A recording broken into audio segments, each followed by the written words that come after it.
In the late summer of 1990, after a heavy downpour, the birds were singing in a clearing by the Appalachian Trail passing through Pennsylvania. The air smelled fresh and the forest seemed washed and renewed. It was a tiny piece of paradise where a blonde girl was sitting by a tent writing a poem in her diary. Her boyfriend, codenamed Clevis, was wrapping up breakfast and preparing for the day ahead. Alas, both the girl and her companion would soon be dead. On September 13, 1990, they encountered a stranger on the Appalachian Trail. What he did to them prompted outdoor enthusiasts and trail officials to rethink what had previously been taken for granted, that senseless violence does not occur in the great outdoors. Now, everyone knows when a monster does arrive, it can find and take anyone, anywhere, anyhow.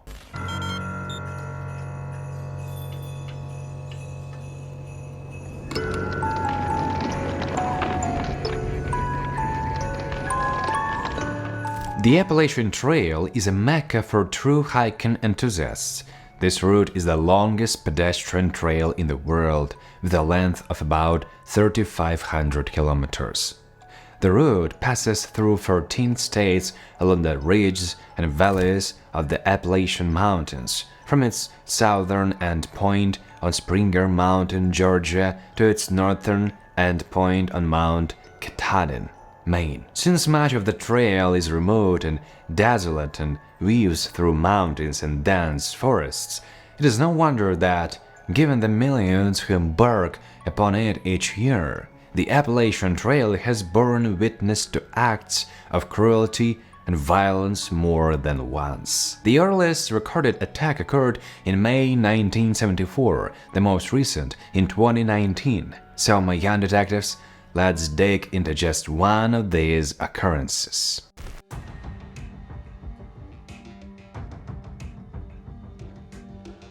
Over 3 million people visit this Northeast Passage every year, and at least 3,000 semi-pro backpackers attempt to hike it from end to end each year.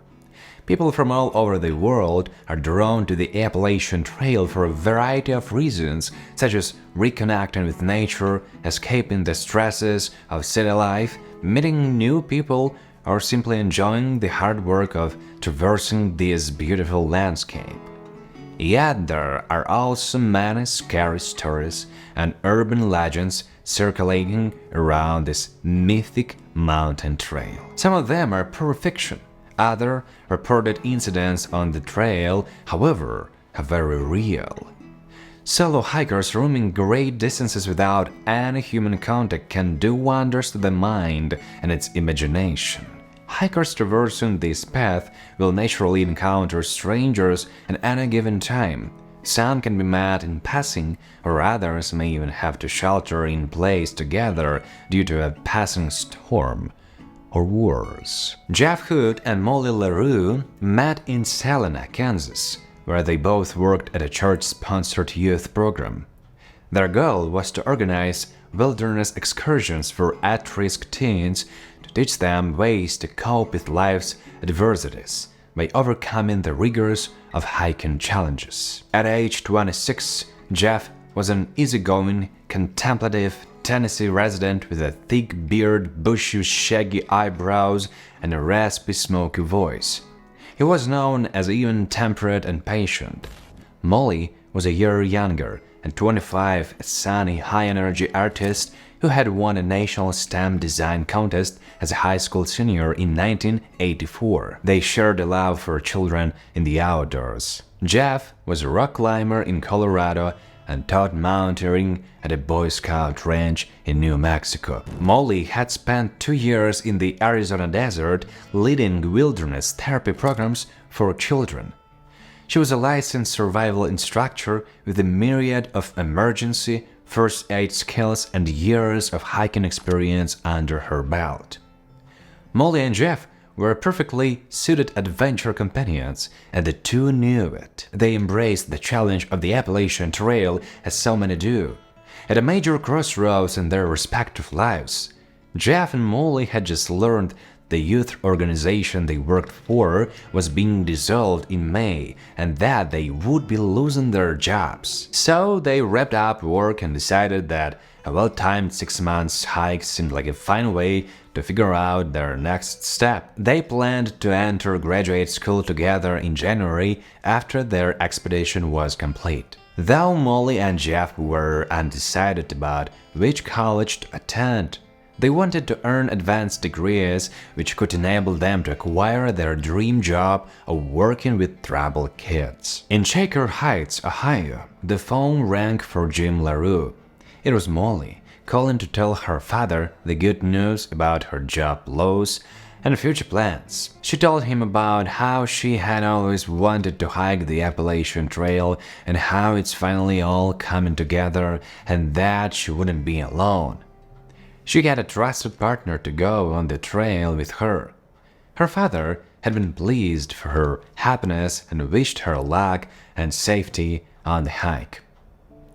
By then, Molly and Jeff had become inseparable. Jeff even wrote as much in his diary as the couple were first setting out, "I love you forever, and I will always like you." He also wrote, "As long as I live, you will be everything to me." Molly loved him so much that she ultimately drained her savings account to finance their adventure.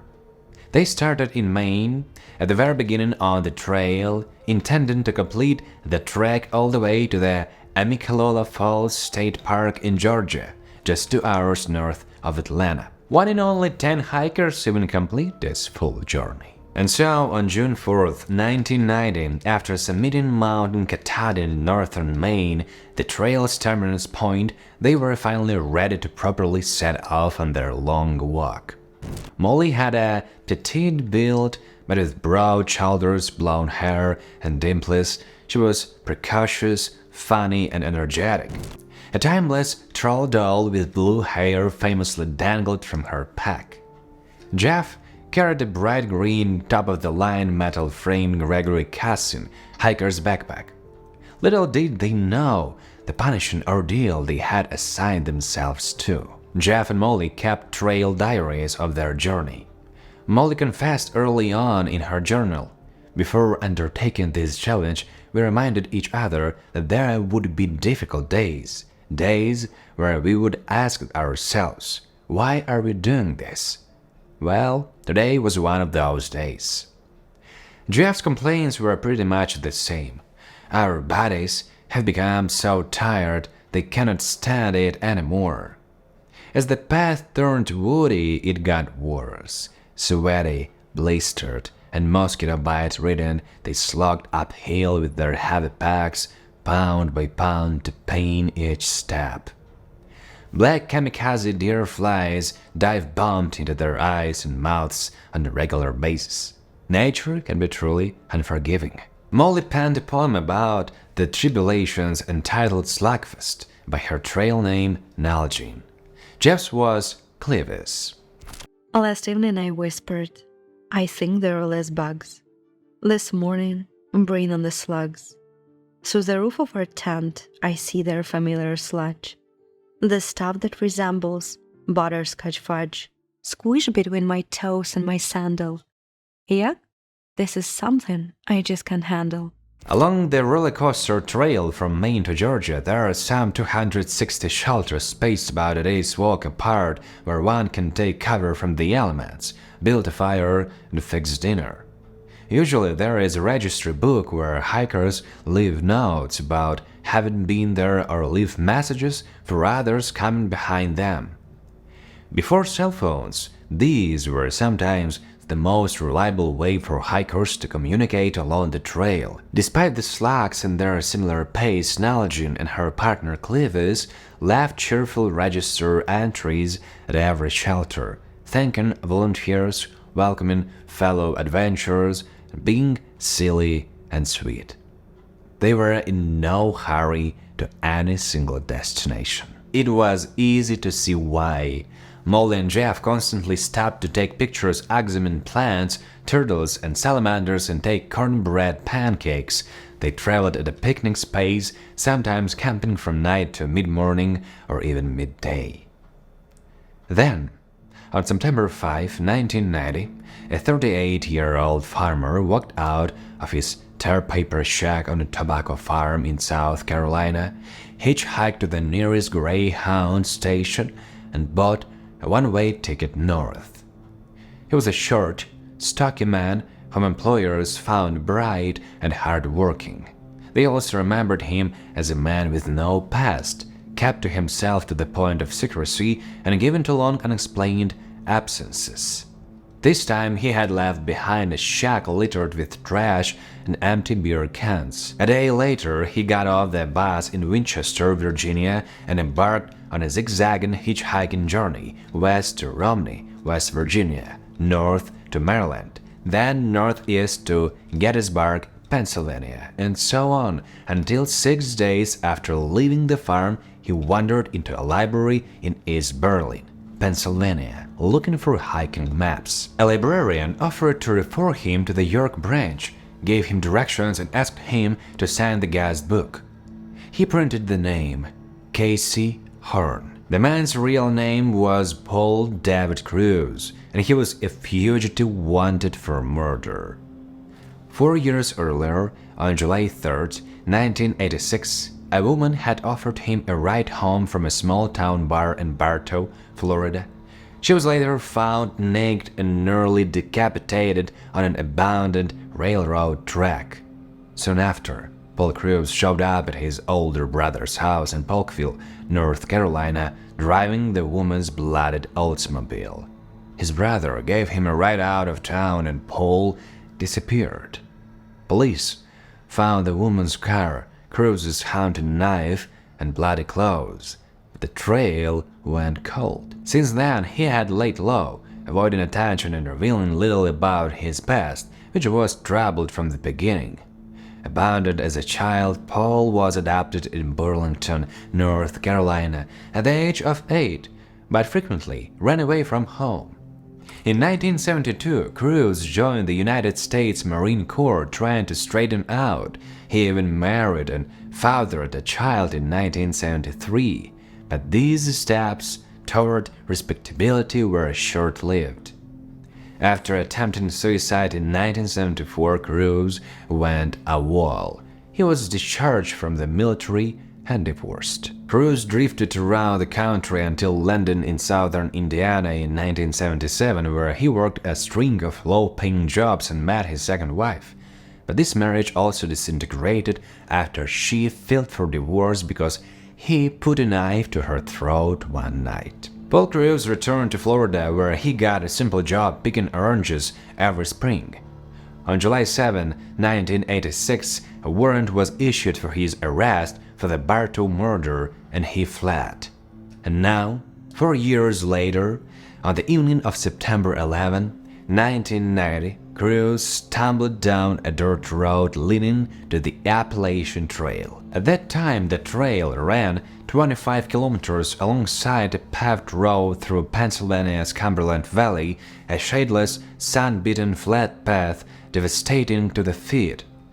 Trail stewards had worked for years to reroute this barren footpath into the woods and had been making good progress. That day, Karen Lutz drove out to inspect one completed stretch when she noticed a bearded stranger walking down the road. Since he was within spitting distance of the Pennsylvania interstate, Karen assumed he was a hitchhiker or just a drifter, hardly a hiker.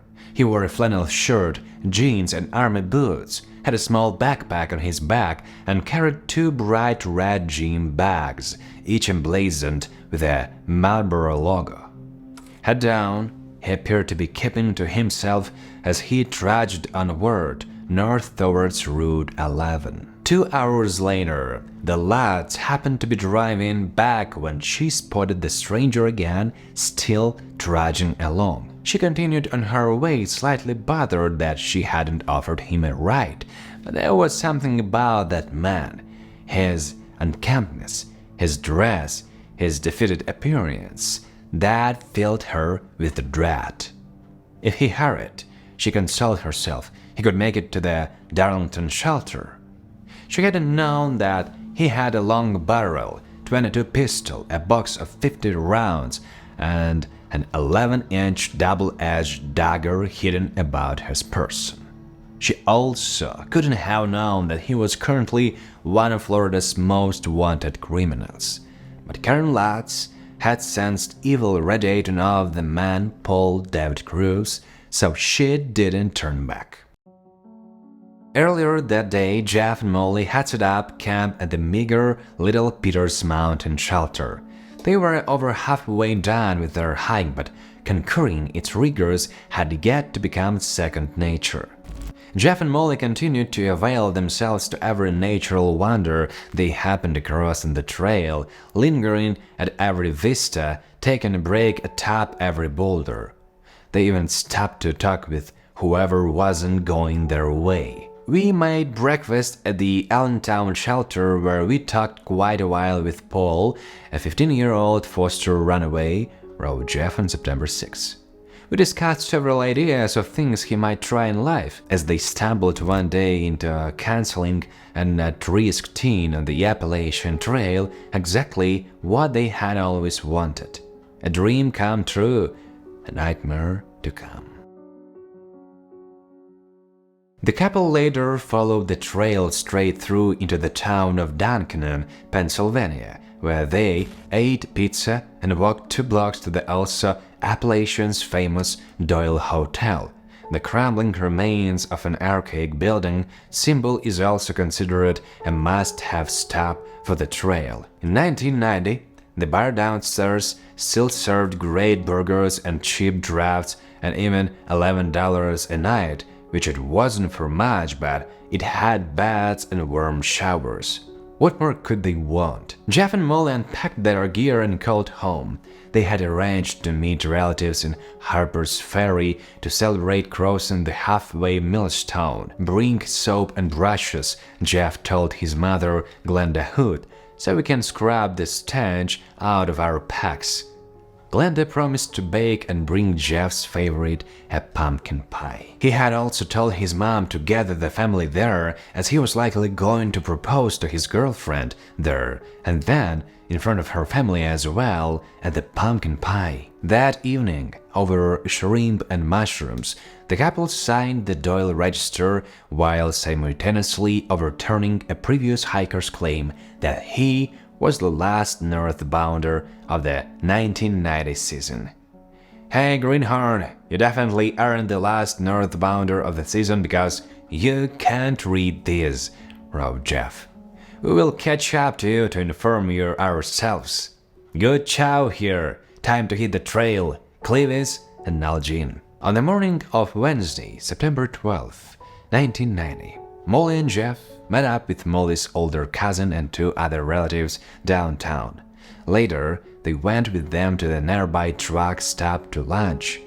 The couple picked up mail, stopped at a small grocery store for final supplies, and made their way across the tiny town to a spur trail, depositing them back into the woods at 3:45 p.m. They had wanted an early start to ascend Cove Mountain, then continue on from there. But that's just it. They never did, and they were never seen alive again.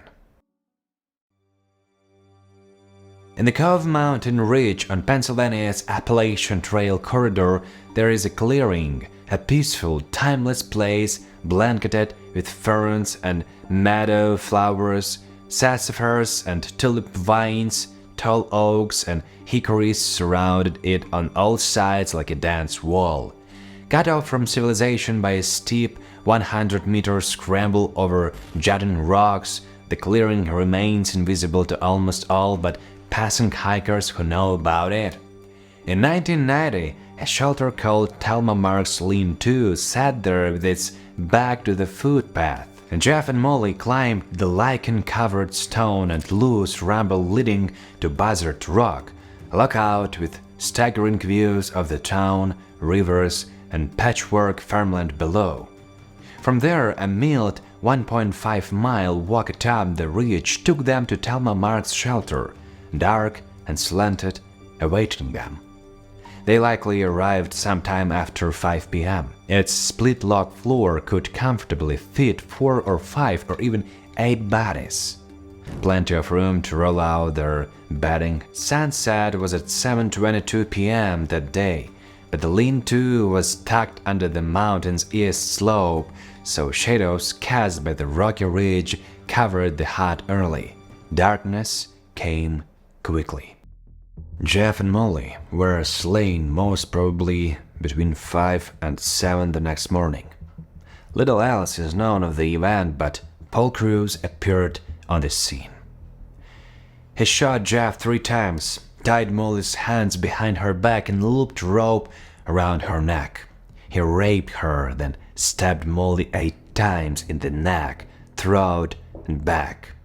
He was under the influence of cocaine and a pint of Jim Beam.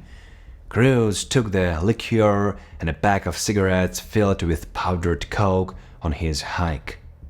Had he come upon Jeff and Molly as they slept? Unclear. Did they talk? Uncertain. His own words told to other hikers he met over subsequent days suggest conversation occurred. Crews told their storyline along with their gear. To all he met, he spun a tale of having set off from Maine around the beginning of June. Later that same day, September 13, Crews hiked back down to the road and thumbed north toward Duncannon minus his red gym bags. He now sported Jeff's large green Gregory backpack. He hitched east to Interstate 81 before circling back into the next county on the trail. From there, he walked south, pretending to be a tourist. Cindy Bowerman, an elementary teacher, and her boyfriend, Biff, a jeweler, had meanwhile made it to Duncannon themselves. Along the way, they came across the trash-strewn Darlington shelter, including an empty red gym bag, a discarded bus ticket, and a library note signed out to someone named Casey Horn. They knew they followed close on Jeff and Molly's heels. Biff and Cindy Bowman looked forward to celebrating Biff's birthday at Thelma Mark's lean-to and were excited about sharing the occasions with the couple they had monitored through the shelter register entries over nearly the past 3 months. "We knew they were nice people," Cindy said later, "because we read that they wrote. In town, the Bowmans collected mail, ate pizza, ice cream, and drank some beer. It was about 5 p.m. when they began ascending toward Thelma Mark's, and around 6 o'clock when they arrived at the clearing. If Biff and Cindy Bowman slowed their pace, approaching the structure's rear, the glade was eerily still. Inside the lean-to, a gruesome sight awaited them. An hour later, they hiked back to Duncannon and telephoned state police. That evening, investigators needed 3 hours just to reach Thelma Mark's. Most of their speech consisted of swearing. The officers were in the rest shoes, completely unfit for hiking. It was dark. The crime scenes played before their flashlight beams bit by bit. Jeff lay in a far corner atop a makeshift pillow, his head laying as if asleep. Across the shelter, face down in a pool of blood, lay the girl. A rope cinched her neck. It took another 4 hours to maneuver 2 ATVs up an old logging road on the mountainside to haul out the bodies and evidence. This is the photo of the Thelma Mark's shelter taken the day after Jeff and Molly were murdered. On September 16, 1990, the state police left the following note in the shelter. Visitor log of Thelma Mark's, September 16, 1990.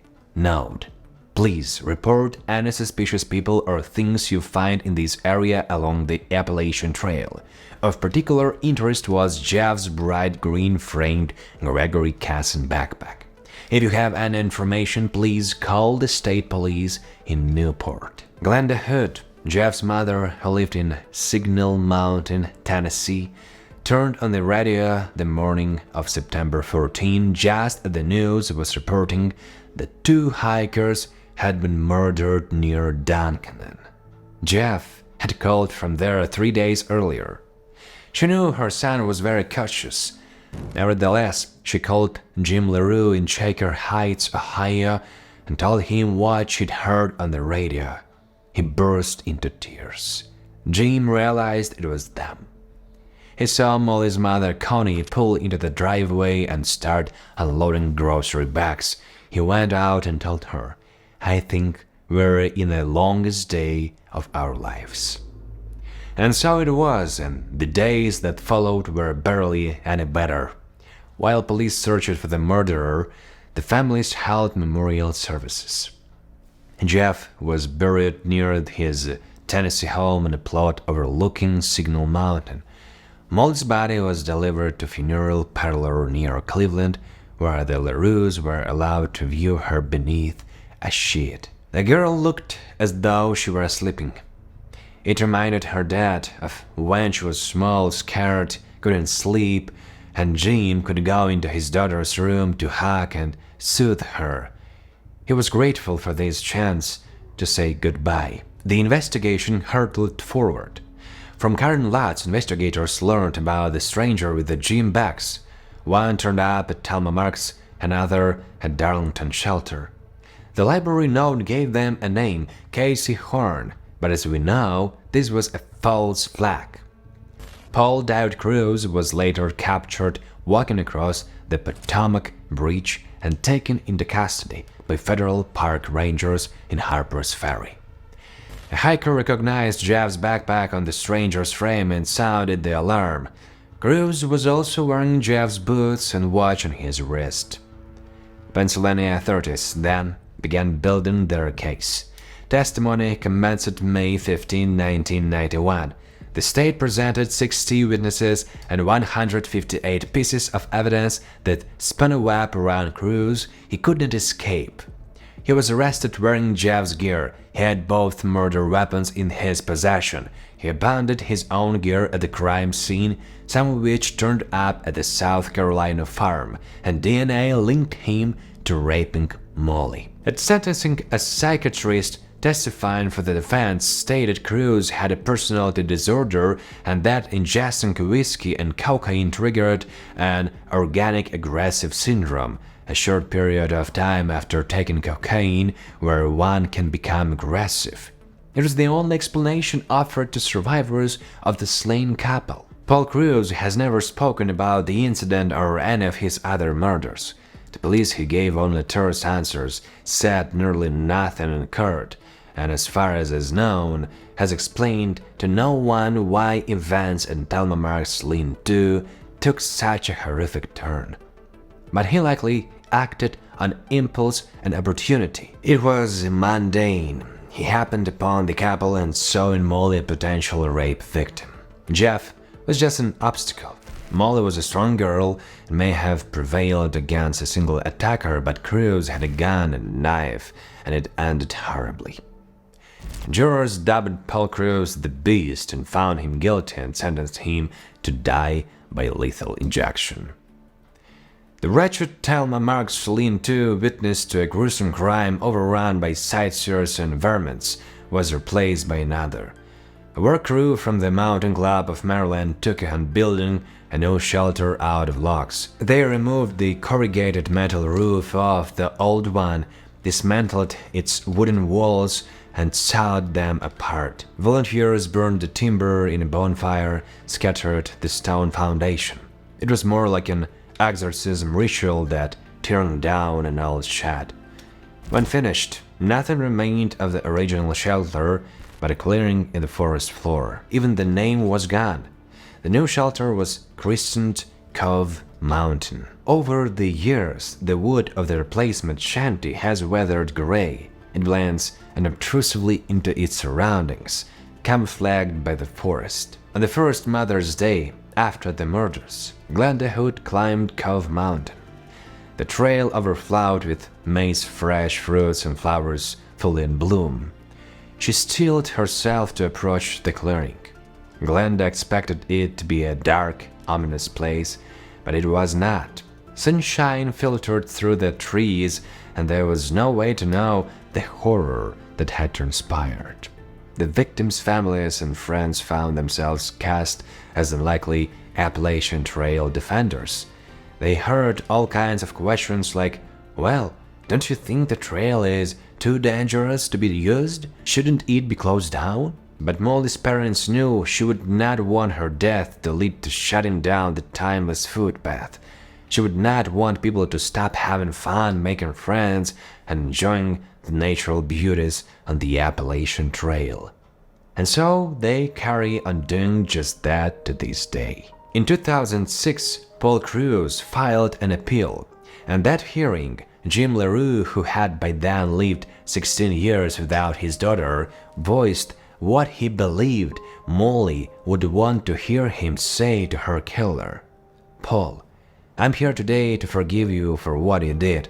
I want us both to be able to move on finally and have peace," he began. Molly had decided to dedicate her life to working with troubled kids, undoubtedly like yourself. "Paul, I think it would be great if you could pick up where Molly left off, starting with yourself. Help Molly from the other world get to know who you are." He concluded saying, "Peace to you, brother. May you have peace." Paul David Cruz's death sentence was commuted to life without parole. He died of natural causes on July 9, 2022. The case, at first glance, elicits a feeling of hopelessness and defenselessness. If chaos could find and destroy two wonderful young people who wanted to help others and change the world for good, it can take anyone at any time. Their deaths were so senseless and absurd they seem a cruel accident of time and place, as if the universe has no plan for us. It could have easily been someone else instead. So, life lesson, but without a moral. Yet the example of the victims and parents is to love life in all its messiness and to practice forgiveness.